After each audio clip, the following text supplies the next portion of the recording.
बहुत समय पहले की बात है। एक छोटे से गांव के पास एक घना जंगल था। इस जंगल का नाम जादुई जंगल था।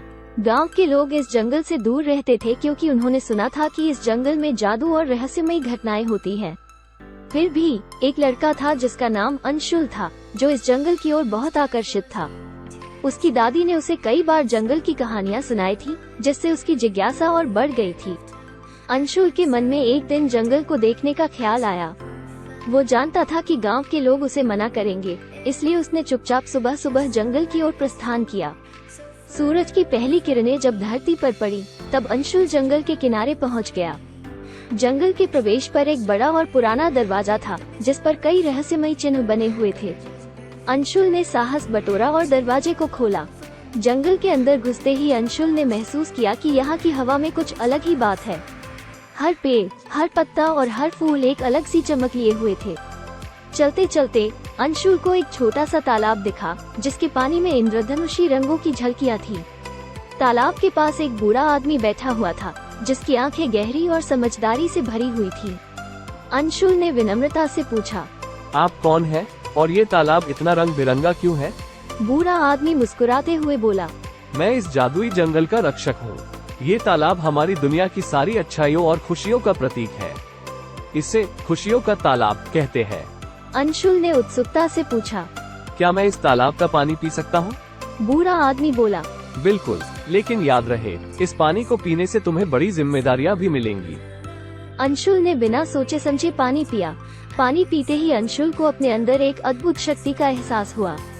उसे अचानक से पक्षियों की बोली समझ में आने लगी, पेड़ों की फुसफुसाहट सुनाई देने लगी और जानवरों की भावनाएं महसूस होने लगी।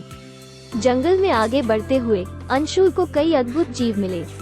एक प्यारा सा खरगोश उसके पास आकर बोला, अंशुल, हमें तुम्हारी मदद की जरूरत है। इस जंगल पर एक बड़ा संकट आने वाला है। अंशुल ने आश्चर्यचकित होकर पूछा, कैसा संकट? खरगोश ने समझाया, जंगल की गहराई में एक विशालकाय राक्षस है, जो हमारी दुनिया को नष्ट करना चाहता है। वो एक प्राचीन मंत्र के जरिए अपने आप को मुक्त करना चाहता है। अंशुल ने साहस दिखाते हुए कहा, मैं तुम्हारी मदद करूँगा। मुझे बताओ, मैं क्या कर सकता हूँ? खरगोश ने कहा, तुम्हें सूर्य रत्न को खोजना होगा, जो इस जंगल के सबसे ऊंचे पर्वत की चोटी पर है। वो रत्न ही उस राक्षस को रोक सकता है। अंशुल ने बिना समय गवाए पर्वत की ओर प्रस्थान किया। यात्रा कठिन थी, लेकिन उसके पास अब जादुई शक्तियाँ थीं। उसने अपनी नई शक्तियों का इस्तेमाल करके कई मुश्किलों का सामना किया और अंततः पर्वत की चोटी पर पहुंच गया।